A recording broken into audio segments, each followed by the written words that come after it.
Qué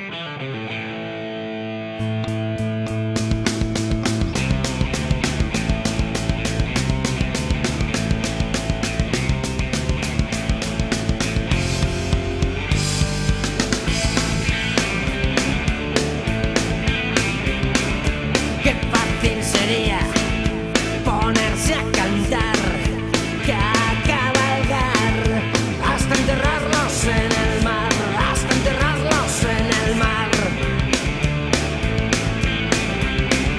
Con todo derecho se puede pensar que digo esto para sacar provecho y me da igual.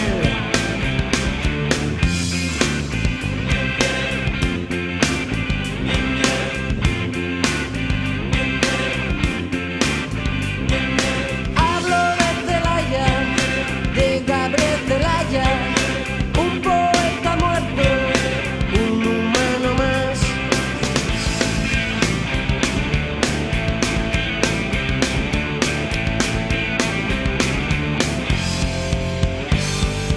Que algunos cuentan, lo llevo muy mal, pues llego a decir que es mejor morir que envejecer.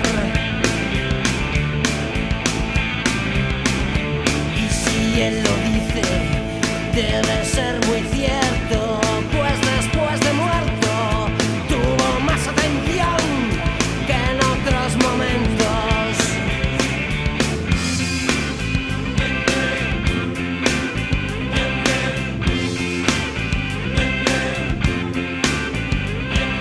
Hablo de Celaya, de Gabriel Celaya, un poeta muerto, un humano más.